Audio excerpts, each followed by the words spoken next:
All right, so happy whatever day it is, and I want to welcome you guys back to the third day of our Genetics of the Immune System series of lectures. So go ahead and take your study guide, and let's start with the top of page 8 in the study guide. And I want to look at the subject of HIV infection, the virus HIV that can lead to the disease known as AIDS, and so I think we have enough of a background now in the immune system and how it's put together and how it works that hopefully we can make some sense of what's going on here. Um, there's an old movie that I don't know if any of you guys ever saw it. Maybe you've seen it. It's called Top Gun. The star in the movie was Tom Cruise, and Val Kilmer was in it too, and also a young woman named, I think, Kelly McGinnis. And Top Gun is a movie about Navy pilots, Navy fighter pilots. And the story here is that there are a few pilots in the United States Navy who are the best of the best Navy pilots, and they're called Top Guns, and they train other usually younger pilots to make them even better, and then some of those will eventually become Top Guns, and so that's what this movie was about, and Tom Cruise was a really good fighter pilot in the movie, and nicknamed Maverick. And he was so good that his higher ups decided to have him go to Top Gun school so he could become, the best of the best, to be trained by Top Gun pilots who themselves are the best of the best. So on the top of page 8 in your study guide, on the right hand side, there's a diagram showing how this portion of the military works, specifically the Navy branch of the service and Top Gun pilots. And so if you look on the right hand side of that diagram on page 8, notice we've got at the very top the Defense Department protects the United States of America. And for our analogy here, so that we can learn how the HIV virus works, for analogy, for purposes of analogy, let's assume that the Defense Department that protects the United States is only made up of Navy pilots. There's no Army, there's no Air Force, there's no Marines, just Navy pilots who take off of aircraft carriers and so on.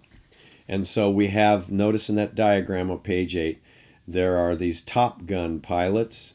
T is in Top Gun, and they teach budding pilots. B as in budding pilots. What happens to these budding pilots? They climb into planes. Planes shoot missiles, and these missiles then seek out and destroy enemy targets. So again, for sake of analogy, we're going to assume that the Defense Department is only made up of these Top Gun pilots. Let's take a look at a video clip from the movie Top Gun. And in this clip, you're going to see Tom Cruise with his co-pilot at Top Gun training school. And he's going to be engaged in war games, dogfights, flying against Top Gun pilots who were training them. So this is a scene from that movie.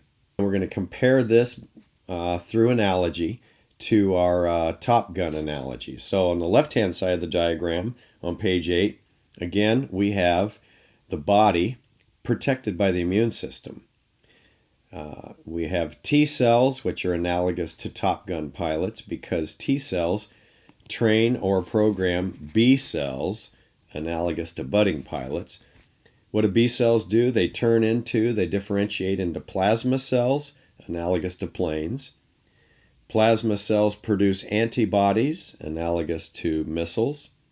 And the antibodies seek out, attach to the invading viruses or bacteria, and signal the rest of the immune system to go ahead and then destroy those viruses or bacteria. Now, we're going to use this, what I call Top Gun analogy, to help us understand how HIV invades and causes infection leading to AIDS. So now imagine with our Top Gun analogy. And again, we're imagining that the whole military is just Top Gun pilots. So what would happen, bottom of page 8, if terrorists, let's say, sneaked into the country and captured and brainwashed the Top Gun pilots and used these brainwashed Top Gun pilots to train more terrorists for the enemy cause instead of training B cells. And then afterwards, top of page 9 in your study guide, then they eliminated the Top Guns. They killed off the Top Guns. What would happen to the entire immune system on the right-hand side of page 8 in your study guide? Well, I think you can probably see if the Top Guns were brainwashed to produce new terrorists for the terrorist cause, and then the terrorists killed off all the Top Guns, then we'd have no Top Guns around to train budding pilots, and then we'd have no budding pilots around to climb into planes and shoot missiles and destroy enemy targets. The entire Defense Department would break down, and then anybody could invade the country in a hot air balloon or a hang glider. So, because the Defense Department would break down, it would collapse. Well, that's kind of what HIV does, the virus that causes AIDS. What HIV does, if you'll look in the top of page 9, it actually attacks, invades specific kinds of white blood cells called helper T cells. And when the HIV virus gets inside the helper T cell, it sort of brainwashes the T cell, forcing it to produce millions of new AIDS viruses, which then blast their way out of the T cell, killing it in the process. And then each of those emerging new AIDS viruses goes and attacks another T cell. And so over time, all the T cells are wiped out. And they begin to get wiped out exponentially, because each infected T cell, when it dies, releases millions of newly manufactured AIDS viruses, and each of those can go and kill off another T cell. So in just a matter of just a few weeks, the entire population of T cells are wiped out. And then without T cells, there are no cells around to program B cells. And then without B cells, you don't have any B cells to become plasma cells. So without plasma cells, you can't make antibodies against the AIDS virus or against any kind of viruses or bacteria. So what happens is the immune system breaks down, and the patient who's affected with HIV then starts to catch all kinds of secondary infections that all of us, the rest of us, are fighting off routinely all the time. And so the patient who dies of AIDS doesn't really die of the virus. They die of all these infections that take over their body because their immune system has collapsed and is unable to respond to all these secondary infections that start to invade. That's why the disease is called acquired immune deficiency syndrome.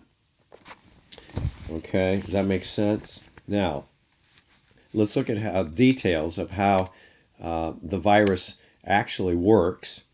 And to understand that, we need to look at the anatomy of HIV, the virus that causes AIDS. So if you'll look, let's jump down to the bottom of page 9 first of all, and then we'll pick up there in the middle of page 9, right under part D. And let's look at the anatomy of this particular virus. And you've got spaces there at the bottom of page 9 where you can label your diagram of the parts of HIV. But let's go ahead and label those. So here we'll start with the very top arrow. Those green blobs on the surface of the virus, they're called glycoproteins, specific kinds of glycoprotein molecules. And those little green knobs, glyco means sugar or carbohydrate, protein means protein. So those green knobs are part carbohydrate and part protein. And those little knobs, the function of those little knobs is to attach to certain receptor protein molecules on the surface of the T cells. So those little green knobs are kind of like landing gear that help that virus to attach to the outside of the helper T cell and actually kind of unlock the helper T cell and insert itself into the inside of the helper T cell. So those knobs help it to attach to the T cell and also help it to gain entry into the T cell. The next item in our diagram, right here, those things that look like orange insulated wires, maybe, those are molecules of RNA, viral RNA, virus RNA. So this particular virus, the genes, the genetic material of this virus is not DNA, it's RNA. So this virus is in a class of viruses known as retroviruses. Retroviruses are viruses whose genes are made of RNA instead of DNA. And so they work backwards. Incidentally, COVID-19, which is causing us, the virus which is causing us to be socially isolated right now, is also a retrovirus. Its genes are made of RNA. Now, the interesting thing about HIV right here is these RNA molecules that you see are only made up of 9 genes. HIV is a virus that only has 9 genes. And so to me, it just seems ironic and tragic that this little virus that only has 9 genes is able to defeat a human being who has 20,000 gene pairs. So it's a battle. It's a real battle. So this virus has only 9 genes. In comparison, a bacterium, which is a tiny one-celled organism, and again, remember, a virus is not a living organism. It's not a cell. It's just either RNA or DNA surrounded by a bunch of protein molecules. It's not a cell. It has no cytoplasm. So viruses are technically not alive. That's why antibiotics won't work on viruses, because antibiotics only kill living things like bacteria. But compared to this virus, a typical bacterium might have 500 genes. So you can kind of see the difference here. Moving on down, this little orange ball in the diagram is labeled reverse transcriptase. And you may remember that in biology, if you ever see a big word with ACE on the end, that means it's an enzyme. And so this virus carries along, as part of its cargo that it carries, these 2 molecules of reverse transcriptase. That's an enzyme. That's a protein. That's an enzyme. And the job of reverse transcriptase is when the virus gets inside the host T cell, the reverse transcriptase will do reverse transcription. It will take that virus RNA and it'll work backwards. It'll take the virus RNA and make DNA, make a copy of DNA. And that's why it's called reverse transcription, because it carries out, that's why it's called reverse transcriptase, because the enzyme carries out reverse transcription. If you'll look now in the middle of page 9, under part D, the details of how the virus works. So what happens is the virus enters the T cell, okay, the helper T cell. And then number two, that virus RNA makes DNA by a process called reverse transcription. And this is what the enzyme does. It takes the RNA and makes a copy of DNA. This DNA then, this 9-gene long piece of virus DNA now, is called a provirus. And what that DNA does, what that little sequence of DNA does, is it inserts itself, it cuts and pastes itself into the T cells, one of the T cells' chromosomes, incorporates itself into the T cell's genome. Now you've got infection, okay? And that little piece of virus DNA, that provirus, will now sit quietly in that T cell's genome, not causing any problems at all. It'll just sit there, and later on, something will trigger that virus DNA sitting in that T cell's chromosome, will trigger that virus DNA to swing into action, and it will brainwash that T cell. It'll basically tell the T cell, stop your regular functioning now. You're now going to become a factory that's going to manufacture millions more viruses, HIV viruses. And then when those viruses are fully manufactured, they're going to blast their way out of the T cell, killing it in the process, and each of those new viruses will go and infect another T cell. So that's how it works. Now, there's one more thing we need to label in this diagram of HIV that's quite interesting, and that is right here, the lipid, it's called a lipid protein envelope. And if you'll look closely at that, you might be able to see that that's a double layer of phospholipid molecules. That's basically cell membrane material just between those green knobs, the glycoproteins, and the orange shell-like material made up of protein molecules. That's a layer, a double layer of phospholipid molecules. That is cell membrane material. And it's kind of, I don't know, maybe ingenious is the right word. I don't know. It's viruses really don't think, but it's kind of interesting how they operate here. This virus is a little bit like a sheep in wolf's clothing. The immune system doesn't recognize it, because what happens here, especially once the virus takes hold and starts to spread in the body, the immune system doesn't recognize it, because when the newly manufactured virus emerges from a hapless T cell, when it buds out of the T cell that had been brainwashed into becoming an HIV factory, when that virus comes out of the T cell, when it emerges out of the T cell, it quickly wraps a bunch of the T cell's cell membrane material around itself, and that's that lipid protein envelope. And that cell membrane material has friendly antigens on it, because it's cell membrane material from the T cell that just died.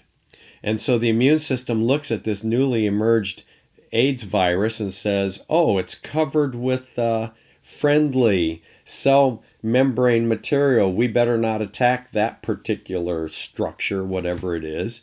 And so the HIV virus kind of uses it like a disguise. Like a spy would dress up in the uniform of the group that he's spying against. All right, so if you'll look on page 10 of the study guide, you can see there kind of a diagram of what we've just talked about. And if you'll look on page 11, there's a diagrammatic view, a little more detail of what I just went over with you. And you can see as you go in that T cell, the big T egg-shaped T cell on the right-hand side that's been invaded by this HIV virus on the left-hand side, this retrovirus. And as you start at the top on the inside of that egg-shaped T cell and work your way down, you'll be able to see the steps that I just described in showing how the invading HIV virus, when it invades the T cell, how it takes over the T cell, brainwashes the T cell, and turns it into a factory that starts to manufacture millions of new AIDS viruses. So you're going to want to spend some time studying that particular diagram right there. There's another look at it. I'm sorry, again, that you don't have color in your study guide like I do. But if you'd like to pause this video and study this diagram on the screen in more detail, please feel free to do that.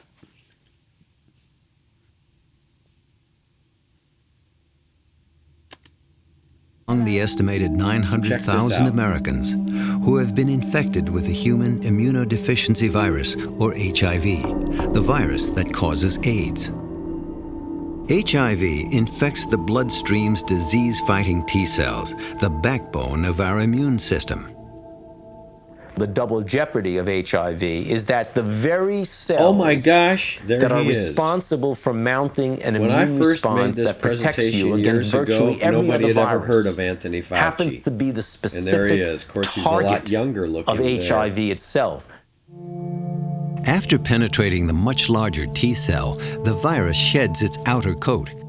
It then starts a complex transformation in which the virus hijacks the T cell's genetic material.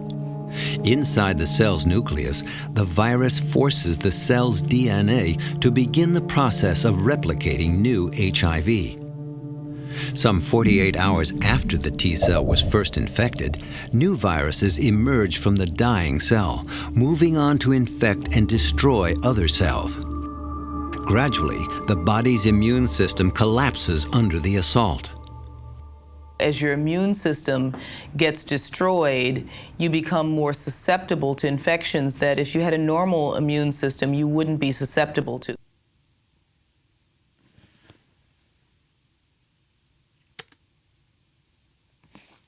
So here are those parts again. Now, parts of HIV. Let's enlarge one of those green knobs, one of the glycoproteins.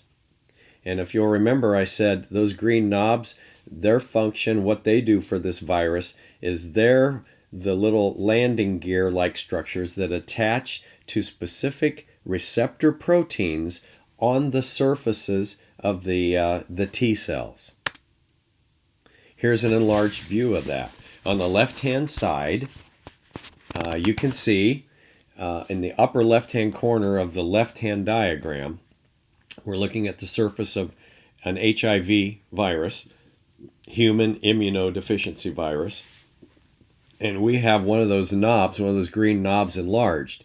And you can see that that green knob is, again, it's a glycoprotein, which is made up of those green carbohydrate molecules and the purple GP41 and GP120 proteins. And together, the purple proteins there and those green chains around it of carbohydrate chains, they make up together the green knob. So we're looking at one of those green knobs enlarged.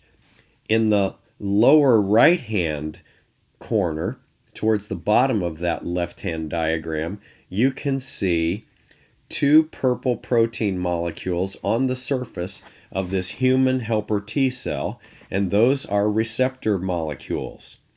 The one on the left is called a CD4 receptor. The one on the right is called a CCR5 receptor.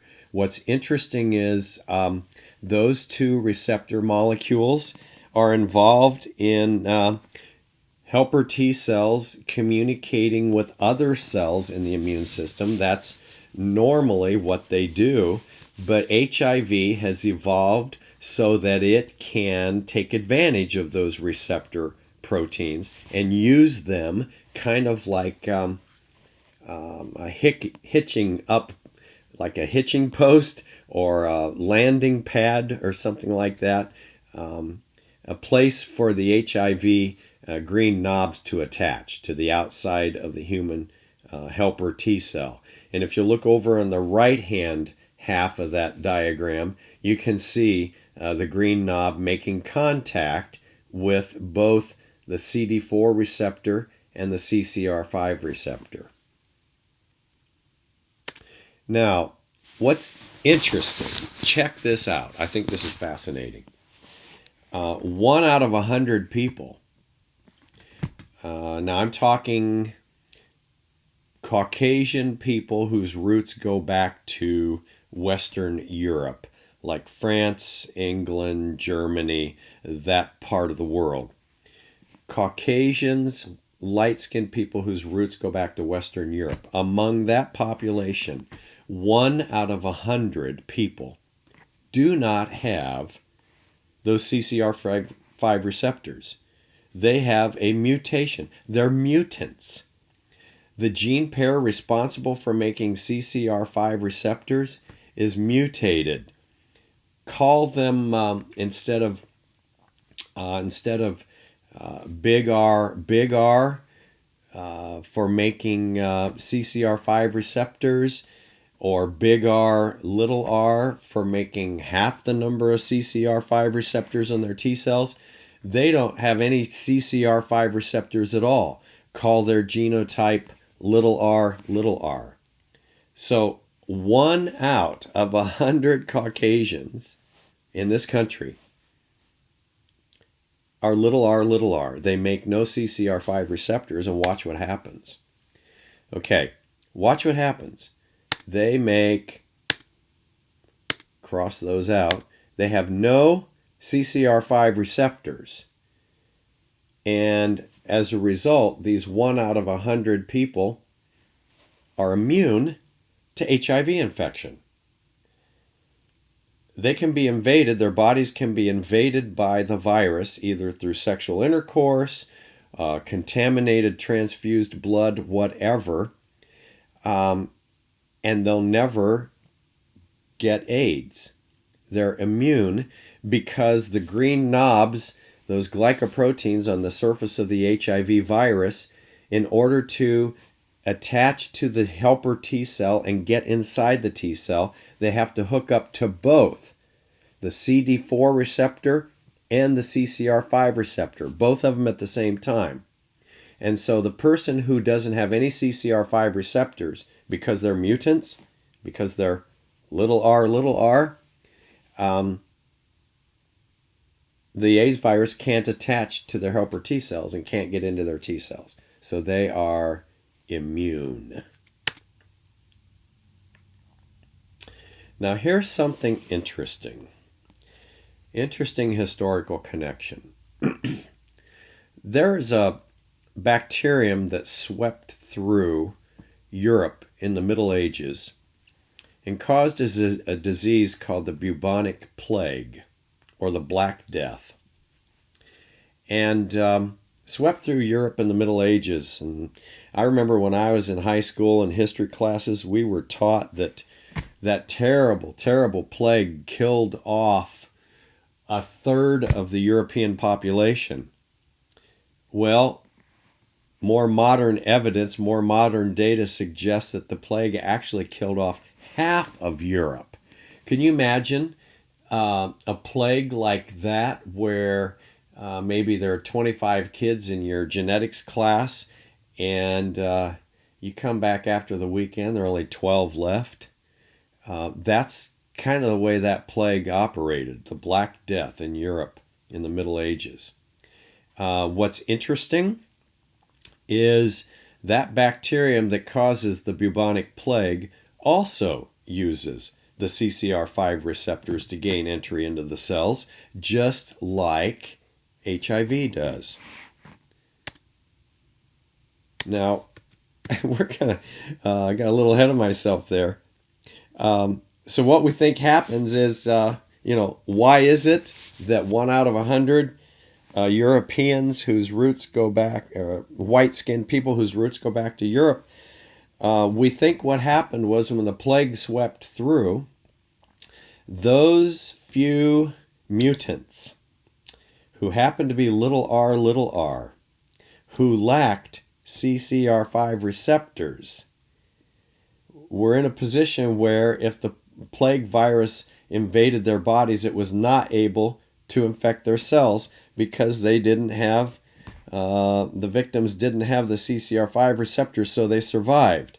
Okay, what about those people who were heterozygous? What about those people who were big R, little r? They only had half the number of CCR5 receptors covering the surfaces of their cells.